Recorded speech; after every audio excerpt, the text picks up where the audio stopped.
Hello बेटो, कैसे हैं आप लोग? बढ़िया। तो आज जो हमारा टॉपिक है वो है इलेक्ट्रिसिटी का क्लास 10th का, मतलब कि जो टॉपिक बच गए हैं, क्योंकि ऐसे कि मैंने इलेक्ट्रिसिटी चैप्टर जो कि क्लास 10th में है उसको हमने कई सारे पार्ट में डिवाइड कर रखा है, छोटे छोटे टॉपिक्स में डिवाइड कर रखा है कि अगर आपको ज़रूरत पड़े कि कोई वीडियो को अगर हम कोई टॉपिक को अगर हमको देखना है तो आपको ज़्यादा मशक्क़त ना करनी पड़े, बड़ी बड़ी वीडियो को ना खोलना पड़े या बड़ी बड़ी वीडियो को सर्च करके वहाँ पे नहीं जाना पड़े। आप सीधा हमारे चैनल पे आएंगे और आपको टॉपिक वाइज वीडियो उसमें मिल जाएंगे। तो ठीक है बच्चों, समझ में आया आपको बात? तो अब हम लोग शुरुआत करते हैं आज का टॉपिक। आज का टॉपिक है आपका इलेक्ट्रिसिटी चैप्टर का नाम, जो कि क्लास 10th के फिजिक्स का चैप्टर 1 है। और उसके अंदर हमने इंट्रोडक्शन कवर किया इससे पहले के वीडियो में, और आपके इलेक्ट्रिक पोटेंशियल कवर किया, चार्ज कवर किया, करंट हुआ, और भी मतलब इतने टॉपिक्स, कंडक्टर, सेमीकंडक्टर हुआ, इंसुलेटर हुआ। तो उसके बाद जो हमारा अगला टॉपिक आता है ये हम आपके सामने है, जिसमें हम पढ़ेंगे continuous flow of current, direction of current, electric current और कंपोनेंट, सिंबल्स और सर्किट डायग्राम। तो टोटल हमारे सामने है 5 टॉपिक्स है हमारे सामने, जिसको हम कवर करेंगे इस पूरे वीडियो के अंदर, और हर एक चीज़ को एकदम डिटेल्स में समझते हुए चलेंगे, ताकि आपको आप जो बेसिक्स है जो आपने पहले इससे पहले क्लासेस में आप छोड़ चुके हो, उसको नहीं आपने ध्यान दे पाए हैं या फिर आपको समझ में नहीं आया है, तो सीधा आपको मैं गारंटी देता हूँ कि ये समझ में आने ही वाला है आपको। तो चलिए तब स्टार्ट करते हैं हम लोग।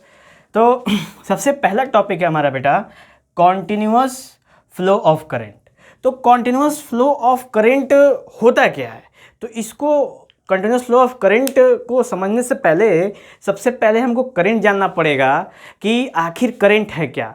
तो इससे पहले का जो वीडियो है, हमारा लेक्चर है, उसमें हमने करंट के बारे में बिल्कुल डिटेल समझाया है कि आखिर करंट क्या होता है। तो थोड़ा सा मैं उसको कवर करते हुए चलता हूँ कि I is equal to Q upon T, ये हमारा फॉर्मूला होता है करंट का, और डेफिनेशन भी यही बनता है कि the flow of charge per unit time is called current. ये समझ में आया बेटा आपको? अब उसके बाद जो सबसे मेन चीज़ है वो है कंटिन्यूअस फ्लो ऑफ करंट। तो कंटिन्यूअस शब्द का मतलब होता है लगातार, कंटिन्यूअस शब्द का मतलब है लगातार, और फ्लो ऑफ करंट का मतलब है बिजली का प्रवाह। यानी कि जब कंटिन्यूअसली यानी लगातार जब करंट का फ्लो होता रहे, उसी को कहते हैं हम कंटिन्यूअस फ्लो ऑफ करंट। तो आखिर ये होता कैसे है?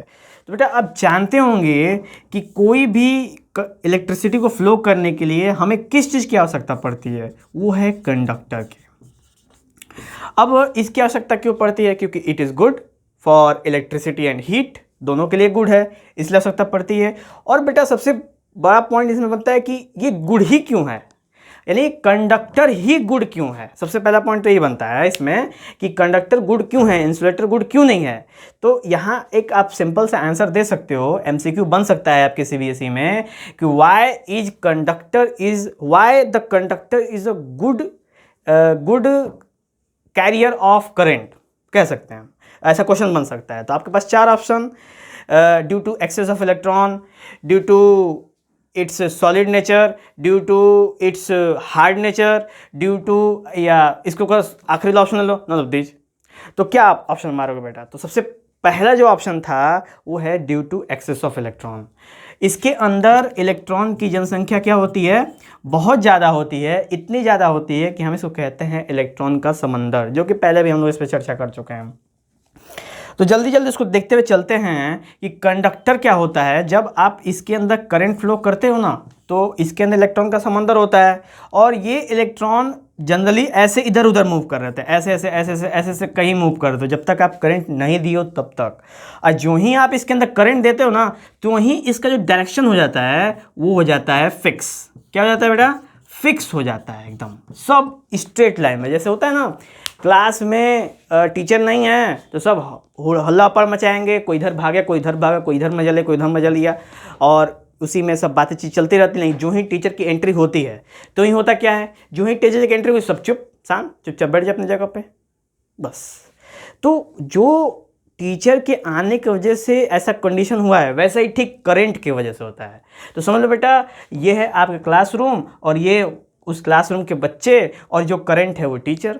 तो करंट के आते ही सारे के सारे बच्चे एक लाइन में, तो करंट के आते ही सारे के सारे इलेक्ट्रॉन एक लाइन में, और एक लाइन के साथ तुरंत वो कंडक्टिविटी क्या कर देते हैं, शुरू कर देते हैं, और उसके अंदर से करंट फ्लो करना क्या हो जाता है, शुरू हो जाता है। तो कंटिन्यूस फ्लो ऑफ करंट का मतलब कि जब इस किसी भी कंडक्टर से जब हम करंट पास कराएंगे तो उस इलेक्ट्रॉन के हेल्प से वो क्या कहते हैं, वो सर्किट पूरा कंप्लीट होगा। जैसे अगर हमने इसको यहाँ से बैटरी से एक जोड़ दिया, आप देख सकते हो एक बैटरी जोड़ दिया, तो बैटरी के प्लस पॉइंट से क्या निकल रहा है, प्लस इलेक्ट्रिसिटी निकल रही है, और इसमें से गया और सारे इलेक्ट्रॉन को एक लाइन में कर दिया, और वहाँ से ये इलेक्ट्रिसिटी वैसे फ्लो होके आई और फिर होके आके यहाँ पे वापस आके मिल गई माइनस के यहाँ।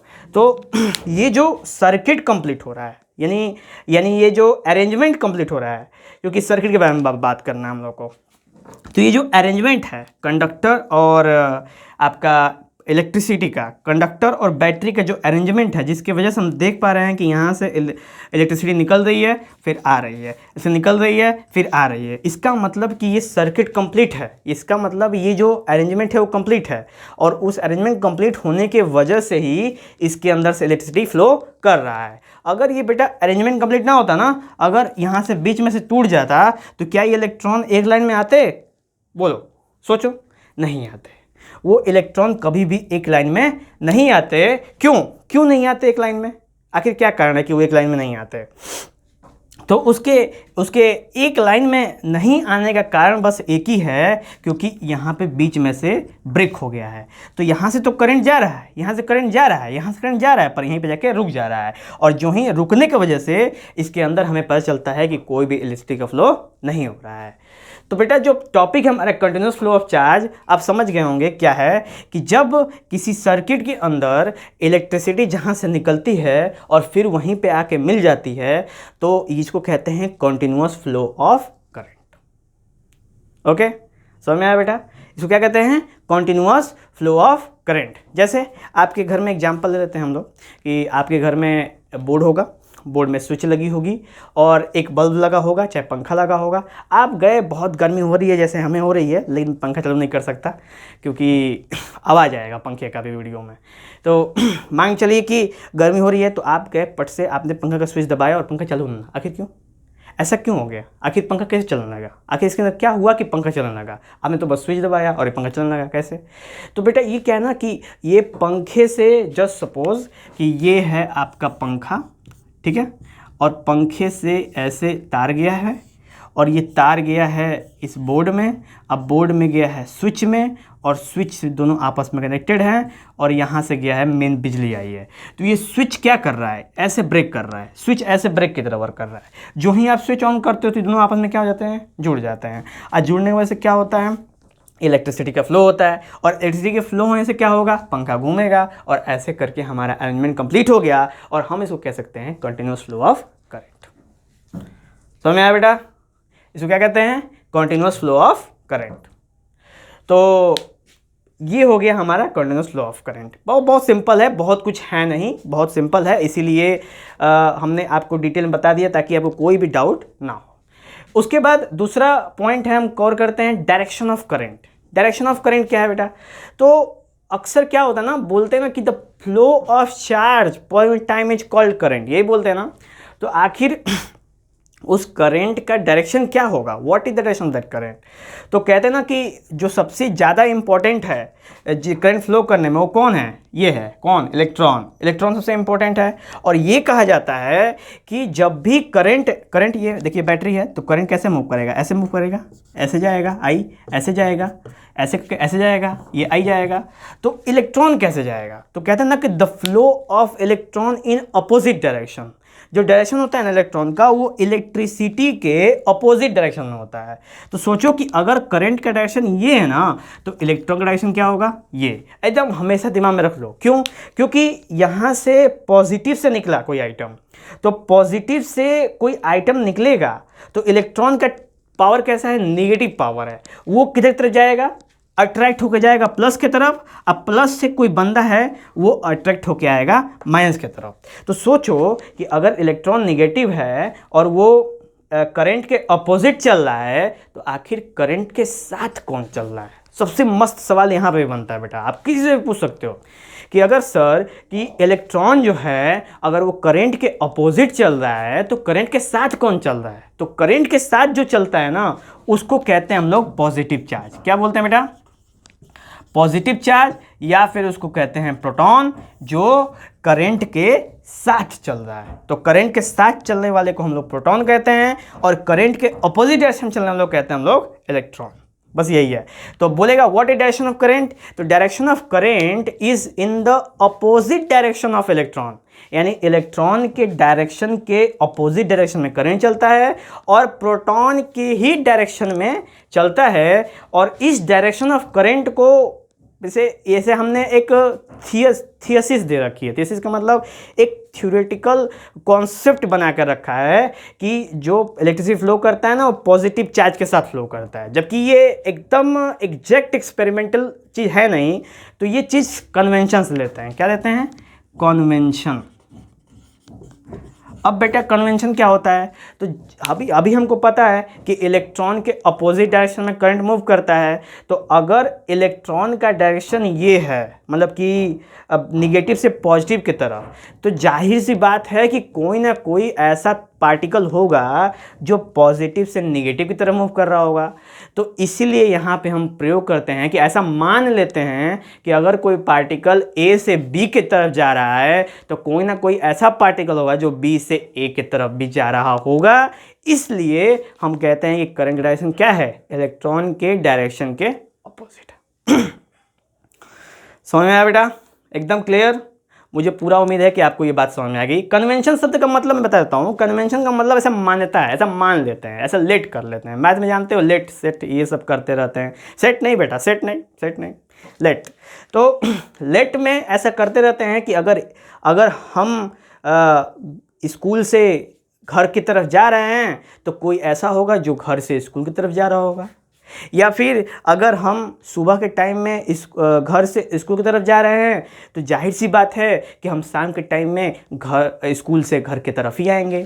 तो जाने का जो डायरेक्शन है वही डायरेक्शन हमारे आने का भी होगा। अब ऐसा तो होगा नहीं कि बेटा आज सुबह आप घर से स्कूल की तरफ निकले और स्कूल के बाद चले गए फलाने के यहाँ, अब वहीं के रहना शुरू कर दिए, घर छोड़ दिया। ऐसा तो पॉसिबल है नहीं तो पेरेंट्स बहुत दौड़ा के मारेंगे बेटा आपको, और आपको पता नहीं चलेगा कहाँ पर रहोगे। ठीक है? इसलिए एकदम कोई भी टेंशन नहीं लेना है पेरेंट्स से, पेरेंट का सपोर्ट लेना है। ठीक है? चलिए, तो कन्वेंशन क्लियर हुआ बात? ठीक है? और देखो बेटा एक और चीज़ बता दूं मैं, पेरेंट्स की रिस्पेक्ट हमेशा करो।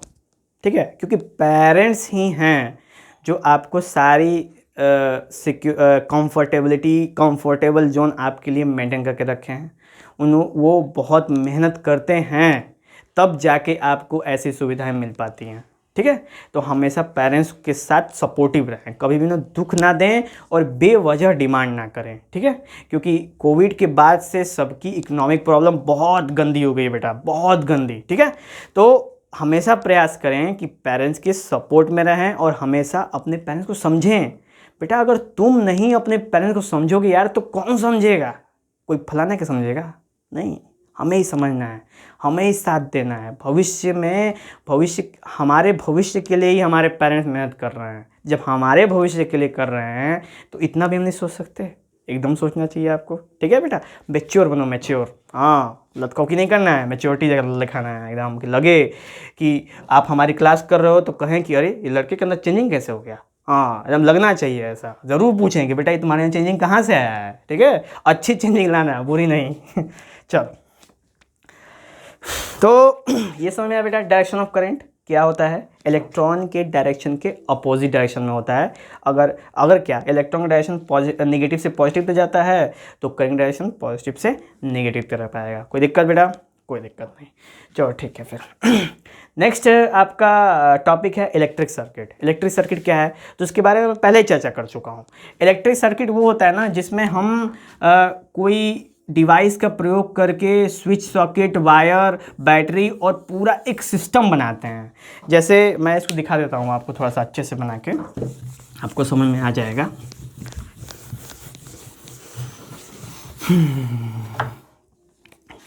मान के चलो ना कि ये है आपके सामने एलईडी, ठीक है, ये एलईडी है और यहाँ से आपने एक स्विच लगा दिया और स्विच से आपने एक बैटरी कनेक्ट कर दिया और इसको ऐसे जोड़ दिया और यहीं आप स्विच ऑन करोगे ना तो वहीं इसके अंदर से करंट जाएगा, करंट जाएगा, करंट जाएगा, बल्ब से होते तुरंत ताकि यहाँ पहुँचेगा और बल्ब क्या होने लगेगा, ग्लो करने लगेगा।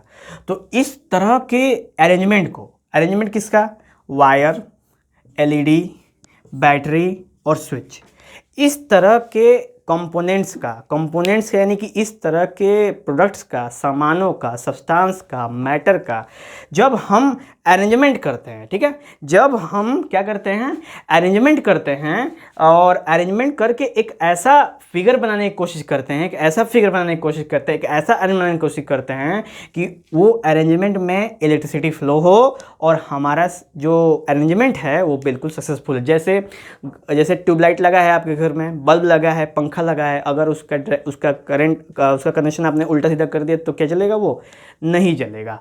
और जब नहीं जलेगा तो दिक्कत होगी। इसका मतलब वो सर्किट कैसा है, उसका अरेंजमेंट सही नहीं है, यानी कि वो उस अरेंजमेंट का, यानी पंखा, तार, स्विच, होल्डर, बल्ब, इन सब का अरेंजमेंट सही नहीं है। और जब हम इसका अरेंजमेंट करते हैं तो उसी अरेंजमेंट को ही कहते हैं हम लोग इलेक्ट्रिक सर्किट। क्या कहते हैं बेटा, इलेक्ट्रिक सर्किट। तो मान चलो आपने बल्ब लिया, एक स्विच लिया, तार लिया और होल्डर लिया और बल्ब ले लिया और उसके बाद आपने सबको कनेक्शन कर दिया और कनेक्शन कर ले जाके प्लग में खोस दिया। जो ही आपने प्लग में खोसा, स्विच दबाया, देखा बल्ब जल गया। बल्ब जल गया, इसका मतलब क्या है, ठीक है, इसका मतलब ये है कि दिखाई देते हैं क्या, कुछ दिखाने के लिए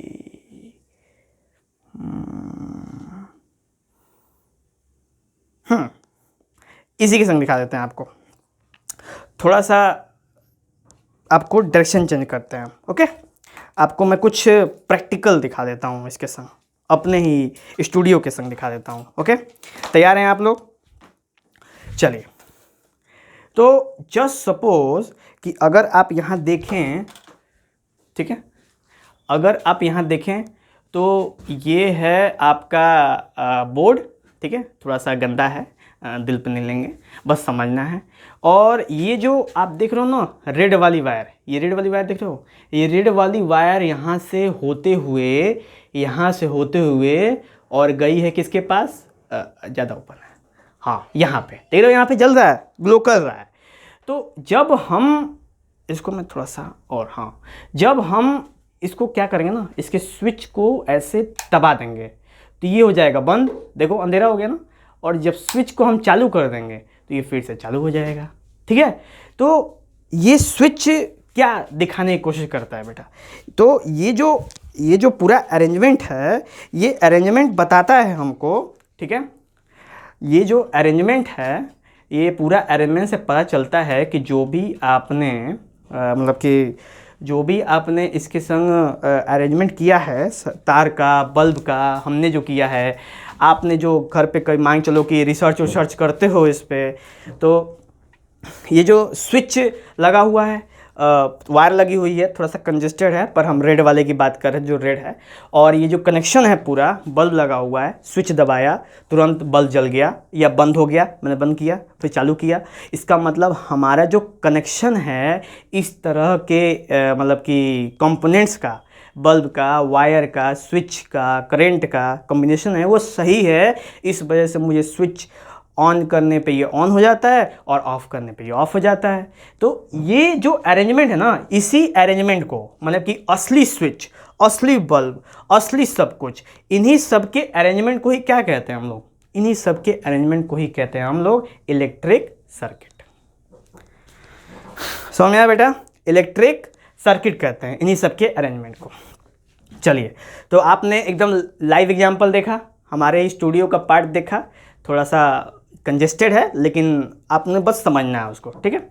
तो बिल्कुल यही सेम कंडीशन हमारे यहाँ पे भी है, जिसको मैंने दिखाया आपको प्रैक्टिकल करके, लाइव दिखाया उसको, तो वो हो जाता है हमारा इलेक्ट्रिक सर्किट। तो जब भी आपसे पूछे बेटा क्या बोलेंगे इलेक्ट्रिक सर्किट, बोलेंगे the combination of the devices and the component और devices together in a systematic order, ठीक है, अरेंजमेंट ऑफ डिवाइस और component together in a systematic order, okay, this is called electric circuit. इसको क्या कहते हैं, electric circuit. और ये एक्चुअल में काम करता है, ये रियलिस्टिक में काम करता है, जैसे मैंने आपको दिखाया ना काम करके, वो काम करता है, ठीक है। तो ये बताइए कि अगर आपसे क्लास में किसी ने पूछ दिया कि बताओ बेटा ये जो सर्किट है वो, ये जो आपने अरेंजमेंट किया हुआ है वो कैसे वर्क करता है, तो ये बताओ कि एक बल्ब, एक होल्डर, एक स्विच लेके हमेशा घूमते रहोगे, कभी घर, कभी द्वार, कभी फलाने, कभी ठिकाने, हर जगह दिखाने के, सर देखिए ये है, सर देखिए ये है, कहाँ कहाँ नहीं घूमोगे, नहीं घूम पाओगे। तो इसीलिए जो फिजिसिस्ट थे, साइंटिस्ट थे फिजिक्स के, उन्होंने सोचा ना कि कुछ इसका जुगाड़ लगाते हैं। जुगाड़ क्या लगाते हैं, तो एक ऐसा व्यवस्था बनाते हैं जिस व्यवस्था से हमको प्रैक्टिकल चीज़ें या लाइव चीज़ें लेके घूमने की आवश्यकता भी ना पड़े, और हम सामने वाले को रिप्रेजेंट भी करा दें कि देखिए ये है हमारा रिप्रेजेंटेशन, ये है प्रेजेंटेशन, ये है हमारा सर्किट। और इस तरह के प्रेजेंटेशन को, यानी कि जो लाइव सर्किट है, मतलब इलेक्ट्रिसिटी का जो आपने अरेंजमेंट करके असली में बनाया है, उसको कॉपी पे रिप्रेजेंट करने के तरीके को ही कहते हैं हम लोग क्या, सर्किट डायग्राम, जो हमारा आखिरी टॉपिक है, ठीक है। क्या कहते हैं बेटा इसको, सर्किट डायग्राम। तो देखो इसको कहते हैं सर्किट डायग्राम, ठीक है। अब सर्किट डायग्राम में बल्ब, तो अब सूर्य का होगा तो क्या उस पर सूर्य लिखोगे, नहीं। अब इसमें क्या होता है ना, इसमें एक स्पेशल सिंबल्स होते हैं। क्या होते हैं, सिंबल्स, जो आखिरी सेकेंड टॉपिक है, कंपोनेंट सिंबल्स। तो हर एक कंपोनेंट के लिए अलग अलग सिंबल्स बनाए गए हैं फिजिक्स के अंदर, जिसको हम बताएंगे अभी आपको। सबसे पहले हम इसको बता देते हैं। तो बल्ब का जो सिंबल है बेटा ना, वो ऐसे है, ये है बल्ब का सिंबल, ठीक है। स्विच का सिंबल है आपका ये, जो मैंने असली में जो स्विच का सिंबल बनाया है, ये है आपका स्विच का सिंबल। इसमें भी दो तरह के सिंबल्स होते हैं, ये है ऑफ का, और जब ये सड़ जाएगा तो बनेगा ऑन का, ठीक है। और ये है बेटा सेल का सिंबल, ठीक है। किसका सिंबल है, सेल बैटरी का सिंबल है ये। और उसके बाद बहुत सारे और भी सिंबल्स हैं जिनके बारे में अभी हम खाली सिंबॉलिक रिप्रेजेंटेशन आपको दिखा देंगे, ठीक है। तो हम उसके ऊपर चर्चा करते हैं। सबसे पहले ये समझो, यानी जो हमने आपको रियल लाइव सर्किट, लाइव असली में जलता हुआ दिखाया, उसको हम यहाँ पे दिखा देते हैं। तो ये स्विच बेटा ऑफ है, तो क्या ये 32 किलो करेगा, नहीं करेगा। तो जब हम स्विच को ऑन करेंगे ना, तो ये 32 किलो करने लगेगा। तो इस तरह के रिप्रेजेंटेशन, जिसमें वायर हो, बल्ब हो, बैटरी हो, स्विच हो, इस तरह के रिप्रेजेंटेशन जिसको हम कॉपी पे, बुक पे ड्रॉ कर सकते हैं, किसी को दिखा सकते हैं, तो उस तरह के रिप्रेजेंटेशन कहते हैं बेटा सर्किट डायग्राम। समझ आया बेटा, क्या कहते हैं इसको, सर्किट डायग्राम। इलेक्ट्रिक सर्किट मतलब रियलिटी में सब कुछ असली सामान रहेगा, जिसको कहते हैं प्रैक्टिकल, आप लोगों की भाषा में असली सामान रहेगा, उसके अरेंजमेंट कहेंगे इलेक्ट्रिक सर्किट। और सर्किट डायग्राम किसको कहेंगे, सर्किट डायग्राम जिसके मतलब कि जिस सर्किट डायग्राम वो है जिसको हम लोग पेपर पे, बुक पे, कॉपी पे, किसी चीज़ पे रिप्रेजेंट करके दिखा सकते हैं। अगर मैं आपको एक सर्किट दिखलाऊं, तो देखो ये है सर्किट, ये देख रहे हो, ये सर्किट है ये। अब ये सर्किट में ये सब अलग अलग कंपोनेंट्स लगे हुए हैं, ठीक है। और ये इलेक्ट्रिक सर्किट ही है, बशर्ते ये थोड़ा कॉम्प्लेक्स है, आप लोग को थोड़ा सा इजी बताया जा रहा है, लेकिन हम थोड़ा सा आपको बस एग्जांपल देता हूँ और कुछ नहीं। देख रहे हो इसमें कितने सारे डिवाइसेस कंपोनेंट्स लगे हुए हैं, उन सब का भी आपको मैं सिंबॉलिक रिप्रेजेंटेशन दिखा दूंगा, ठीक है। जैसे पंखे में लगा होता है क्या, कंडेंसर, उसका भी रिप्रेजेंटेशन होता है। रजिस्टर जो 1 रुपये का मिलता है दुकान पे, उसका भी लगा हुआ है। यानी ये सब चीज़ों का अरेंजमेंट करके और इस तरह के इलेक्ट्रिक सर्किट बनाते हैं ताकि रियल में ये वर्क कर सके, ठीक है बेटा। चलिए, तो हमें लगता है कि आपको सर्किट डायग्राम समझ में आ गया। तो ये तो रियल था। जब हम इसी चीज़ को कॉपी बनाऊंगा ना, कॉपी पे जब हम बनाएंगे इसको, चाहे जब कंपनी के इंजीनियर्स जब कॉपी बनाते हैं तो उसको कहते हैं सर्किट डायग्राम, और जब रियल में बना देते हैं उसको कहते हैं हम लोग इलेक्ट्रिक सर्किट। ठीक है, दोनों के बीच में हमेशा एक डिफरेंस है बेटा, उसको समझ के रखना। इलेक्ट्रिक सर्किट रियल वाला, सर्किट डायग्राम जो मतलब कि सर्किट डायग्राम का जिसको हम कॉपी पे ड्रॉ कर सकते हैं, बस यही डिफरेंस है बहुत बड़ा। ठीक है, और आखिरी के टॉपिक को कंपोनेंट सिंबल्स को हम देख लेते हैं ताकि आप लोगों को पूरा फुल एंड फाइनल क्लियर हो जाएगा वो। ठीक है, और ये टॉपिक हमारा क्लियर समाप्त हो जाएगा। तो एक है एलईडी, ठीक है, इसको नोट कर लो बेटा। उसके बाद है रजिस्टर, उसके बाद है रियोस्टेट, उसके बाद है वायर, उसके बाद है वोल्ट मीटर, उसके बाद है एमीटर, उसके बाद है गैल्वेनोमीटर, उसके बाद है कैपेसिटर, और कुछ है, और आपके क्लास के लिए तो काफ़ी है, स्विच है, हाँ स्विच देखो, स्विच है। ठीक है, आपकी क्लास के लिए काफ़ी है इतना, मतलब कि ये सब जान लेंगे एकदम गर्दा मचा देंगे आप लोग। एलईडी का क्या है, एलईडी का मैंने बनाया था इसको अब ऐसे, ये ठीक है, ये है एलईडी का रिप्रेजेंटेशन, हमने सिंबल तरीके से आप रिप्रेजेंट करेंगे। रजिस्टर का क्या है रिप्रेजेंटेशन, ये रजिस्टर दिखाने के लिए। रियोस्टेट का ये बेटा, रजिस्टर एक तरह का डिवाइस होता है जो करंट को रोकता है। आगे हम इसकी चर्चा करेंगे, आगे नेक्स्ट जो हम लोग अगला टॉपिक होगा वो इसी बेसिस पे होगा, उसमें हम लोग अच्छे से चर्चा करेंगे। रियोस्टेट क्या होता है ना, तो रियोस्टेट एक ऐसा डिवाइस होता है ना जिसमें रेजिस्टेंस वैरी करता है, मतलब कि आप जो चाहे वो कर सकते हो, मतलब कि बढ़ा भी सकते हो रेजिस्टेंस को और घटा भी सकते हो, इसलिए इस डिवाइस का नाम है रियोस्टेट। ये एन नहीं है, रियोस्टेट है बस। वायर में सिंपल है, वायर तो कोई बना सकता है, लो वायर बन गया। वोल्टमीटर में ऐसे गोला बना दो, बीच में वी लिख दो और ऐसे बना दो वोल्टमीटर। एमीटर में क्या हो जाएगा, ऐसे गोला बना दो, बीच में ए लिख दो और ऐसे हो जाएगा एमीटर। और गैल्वेनोमीटर क्या होगा, बीच में गोला बना दो और जी लिख दो और ऐसे हो जाएगा गैल्वेनोमीटर। ये हो गया, सब इजी है बेटा, एकदम याद कर लोगे। कैपेसिटर क्या है, कैपेसिटर दो ठे पैरेलल में बनाओ और ऐसे खींच दो, कैपेसिटर हो जाएगा। स्विच क्या हो जाएगा, स्विच दो तरह का, ये वाला ऑन और ये वाला, सॉरी ये वाला ऑफ और ये वाला ऑन। बैटरी भी देख लो, बैटरी में है आपका ये सेल बैटरी इसको कहते हैं। ठीक है, combination of cell is called battery. Okay, next है, ये हो गया बैटरी सिंबल। बैटरी के सिंबल में एक बड़ा होता है एक छोटा होता है, बड़े वाले को हम लोग प्लस से रिप्रेजेंट करते हैं, छोटे वाले को माइनस से रिप्रेजेंट करते हैं। कैपेसिटर में दोनों बराबर होता है, ठीक है, इसलिए इसको रहते हैं। तो ऐसे करके बेटा हमारा कंपोनेंट सिंबल्स भी खत्म हो गया, आप इसको बना लोगे, समझ लोगे, और ये हमारा 4 टॉपिक क्लियर हो गया। अगर कोई भी डाउट हो तो आप हमसे मतलब कमेंट बॉक्स में मेंशन कर सकते हो, हम लोग हमेशा आपसे गुफ्तगू करने के तैयार रहेंगे और आपको मैं हमेशा अपना फुल सपोर्ट देता रहूँगा। ठीक है, तो ये वीडियो समाप्त होता है और चलते हैं हम लोग। जय हिंद।